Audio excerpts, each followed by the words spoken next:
अभी मैंने सुना कि नेशनल कॉन्फ्रेंस के लीडर उमर अब्दुल्ला साहब ने क्या कहा है, अफजाल गुरु को फांसी नहीं होनी चाहिए। अफजाल गुरु को यदि फांसी नहीं होनी चाहिए थी, क्या उन्हें सार्वजनिक रूप से माला पहनाया जाना चाहिए? क्या किया जाना चाहिए? इस सवाल का मैं आपसे जवाब चाहूं। यहाँ के विकास को देखकर पीओके के लोग कहेंगे कि अब हम पाकिस्तान के साथ नहीं रहना चाहते, हम भारत के साथ जाना चाहते हैं। मैं पीओके के लोगों से कहना चाहता हूं, पाकिस्तान के लोग आपको फॉरेनर मानते हैं, आपको विदेशी मानते हैं, लेकिन भारत के लोग आपको विदेशी नहीं मानते हैं। पीओके के लोगों को हम अपना मानते हैं। आइए हमारे साथ आइए। अभी मैंने सुना कि नेशनल कॉन्फ्रेंस के लीडर उमर अब्दुल्ला साहब ने क्या कहा है, अफजाल गुरु को फांसी नहीं होनी चाहिए थी।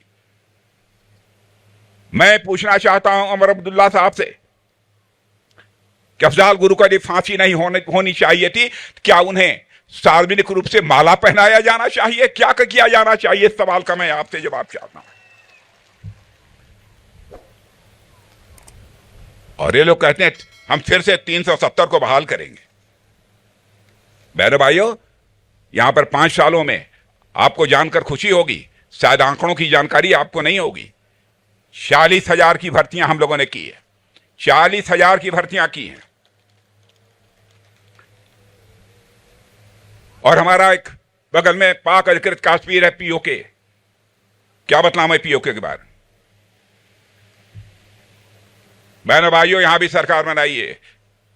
यहां के विकास को देखकर पीओके के लोग कहेंगे कि अब हम पाकिस्तान के साथ नहीं रहना चाहते, हम भारत के साथ जाना चाहते हैं।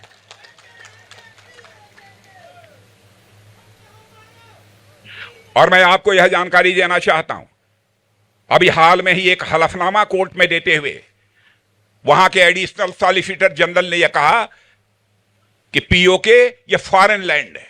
मैं पीओके के लोगों से कहना चाहता हूं, पाकिस्तान के लोग आपको फॉरेनर मानते हैं, आपको विदेशी मानते हैं, लेकिन भारत के लोग आपको विदेशी नहीं मानते हैं। पीओके के लोगों को हम अपना मानते हैं। आइए हमारे साथ आइए। अभी मैंने सुना कि नेशनल कॉन्फ्रेंस के लीडर उमर अब्दुल्ला साहब ने क्या कहा है, अफजाल गुरु को फांसी नहीं होनी चाहिए थी।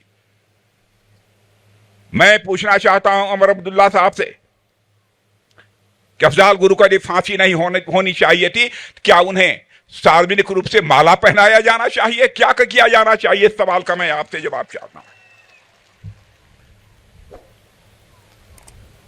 और ये लोग कहते हैं हम फिर से 370 को बहाल करेंगे। बहनों भाइयों, यहां पर 5 सालों में आपको जानकर खुशी होगी, शायद आंकड़ों की जानकारी आपको नहीं होगी। 40,000 की भर्तियां हम लोगों ने की है, 40,000 की भर्तियां की हैं। और हमारा एक बगल में पाक अधिकृत कश्मीर है, पीओके। क्या बतलाऊं मैं पीओके के बारे में? बहनों भाइयों, यहां भी सरकार बनाइए। यहां के विकास को देखकर पीओके के लोग कहेंगे कि अब हम पाकिस्तान के साथ नहीं रहना चाहते, हम भारत के साथ जाना चाहते हैं।